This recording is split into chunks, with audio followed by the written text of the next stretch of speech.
అందరికీ నమస్కారం. నా పేరు doctor K Satish Kumar, speciality orthopaedic surgeon, Medicover hospitals, Secunderabad. Movement is life. నడవలేని జీవితం కానీ, నడవడానికి దోహదం చేసే అంశాల్లో కుంటుబడి నడవడం ఇబ్బంది అయినా కానీ, ఏదన్నా నొప్పి వల్ల కానీ, ఫ్రాక్చర్ వల్ల కానీ మనిషి మంచానికే పరిమితం అయిపోతే సైకలాజికల్ ప్రాబ్లమ్స్ నుంచి ఎన్నో రకాల ఆలోచనలు మనిషిని వేధిస్తూ ఉంటాయి. ఈ ఫ్రాక్చర్స్లో మొట్టమొదటిగా వచ్చే ఏజ్ గ్రూప్ ఏదంటే ఏజ్ మళ్ళిన వాళ్ళు, ముసలి వాళ్ళు. వాళ్ళల్లో మేము ఎక్కువగా చూసేది తుంటి ఫ్రాక్చర్. మరి తుంటి ఫ్రాక్చర్కి మాకు తెలుసు డాక్టర్ గారు, ఎముక బలహీనంగా ఉంటే వస్తుంది, బలహీనతను సెట్ చేసుకుంటే సరిపోతుంది అంటూ ఉంటారు. అది కాకుండా ఇంకొక డేంజర్ సిమ్టము, డేంజర్ సైను చాలా తక్కువ మందికి తెలిసింది లేదా చాలా తక్కువ మంది కాన్సన్ట్రేట్ చేస్తున్నది మిక్చురేషన్ సింకోప్.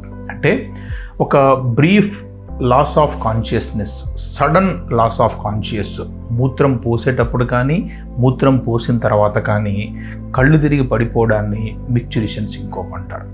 దీన్ని ప్రమాదం. మన వల్ల మనల్ని మనం ప్రయత్నపూర్వకంగా మనల్ని మనం కాపాడుకోలేకపోతే దాన్ని ప్రమాదం అంటారు. ఆ సమయంలో కళ్ళు తిరిగితే మనం ఉన్న పరిసరాలను బట్టి దేని మీద పడితే ఆ ఏరియా ఇంజురీ అయ్యే అవకాశం ఉంది. చేతి మీద పడితే చేతి, తలకు లేదా తుంటికి. సో ఇది ఏంటి అసలు? ఒక ఆర్థోపెడిషన్ అయ్యుండి ఈయన యూరాలజీ గురించి మాట్లాడుతున్నారేంటి, మూత్రం గురించి మాట్లాడుతున్నారేంటి అనుకోకండి మీరు. దీనికి యూరాలజీ కంప్లైంట్కి లేదా ఆర్థోపెడిక్ కంప్లైంట్కి చాలా దగ్గరి సంబంధం ఉండబట్టి మీకు అర్థమయ్యేటట్టుగా చెప్తున్నాను. మరి ఇది ఎవరిలో ఎక్కువగా వస్తుంది? యూజువల్గా వయసు మళ్ళిన వాళ్ళలో వస్తుంది. వయసు మళ్ళిన వాళ్ళలో కూడా అందరికీ వస్తుందా? కాదు.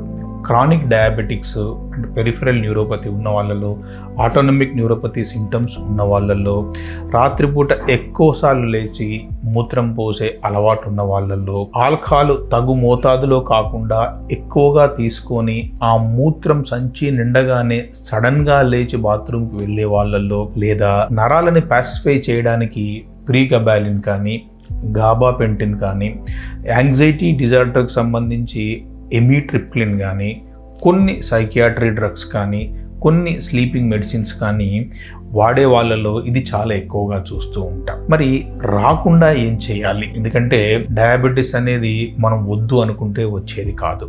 నరాల ప్రాబ్లం మనం వద్దు అనుకుంటే వచ్చేది కాదు. ప్రతిరోజు కరెక్ట్గా సమయానికి ట్యాబ్లెట్లు వేసుకోవాల్సిన పరిస్థితులు ఉండొచ్చు, ఉండకపోవచ్చు.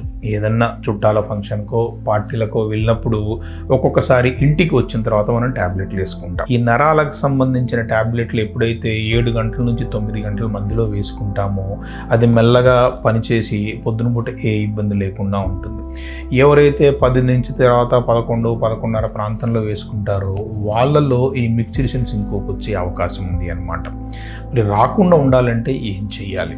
మొట్టమొదటిగా బీపీ అనేది మనకి కూర్చొని పడుకున్నప్పుడు, పడుకొని లేచి కూర్చున్నప్పుడు, కూర్చొని లేచినప్పుడు బీపీ అనేది ఫ్లక్చువేట్ అవుతూ ఉంటుంది. ఈ ఫ్లక్చువేషన్కి బ్రెయిన్కి పర్ఫెక్ట్ సిగ్నల్స్ వెళ్ళి ఆ సిగ్నల్స్ తగ్గట్టుగా బాడీలో మార్పులు చేస్తే ఏ రకమైన ఇబ్బంది ఉండదు. ఒక్కొక్కసారి ఈ సిగ్నల్స్ వెళ్ళిన తర్వాత జరిగే రిథంలో కానీ తేడా వస్తే బీపీ దానికి తగ్గట్టుగా నార్మల్ అవ్వకపోతే ఏమవుతుందంటే బ్రెయిన్కి బ్లడ్ సప్లై సరిగ్గా వెళ్ళకపోవడం వల్ల సిగ్నల్ జామ్ లాగా అయిపోయేసి ఏమవుతుందంటే సడన్గా కళ్ళు తిరుగుతారు. సో అందుకనే ఎప్పుడైనా కానీ సడన్గా లేవడం కానీ, సడన్గా పోస్చర్ మార్చడం కానీ, లేదా కళ్ళు తిరిగినట్టుగా అనిపిస్తున్నప్పుడు సడన్గా లేవకుండా ఉండడం కానీ చేయడం చాలా ఉత్తమం.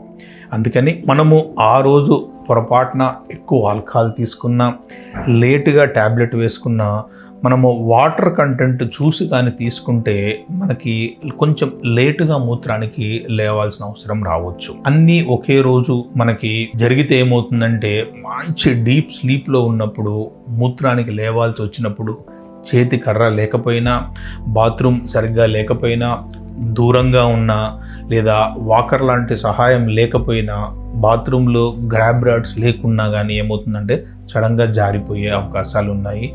జారి పడితే ఇంతకుముందు మనం చెప్పినట్టుగా తలకైనా దెబ్బ తగలొచ్చు, లేదా మణికట్టు ఫ్రాక్చర్ అయినా అవ్వచ్చు, స్పైన్ ఫ్రాక్చర్ అయినా అవ్వచ్చు, తుంటి జాయింట్ ఫ్రాక్చర్ అయినా అవ్వచ్చు. ఏ ఇబ్బంది అయినా కానీ మనిషిని సైకలాజికల్గా, ఫైనాన్షియల్గా, సోషల్గా ఇబ్బంది పెడుతుంది. కాబట్టి ఇటువంటి వయసు మళ్ళిన వాళ్ళలో లేదా ఇంతకు మనం చెప్పిన ఇబ్బంది ఉన్న వాళ్ళు తగు జాగ్రత్త పాటిస్తే ఏమవుతుందంటే ఈ ఒక డేంజర్ సిమ్టమ్ మిక్చురేషన్ సింకోప్కి మీరు గురి కాకుండా ఉంటారు. ఒక ఆరోగ్యవంతమైన ఆహ్లాదకరమైన జీవితాన్ని మీరు అనుభవించే అవకాశం ఉంది.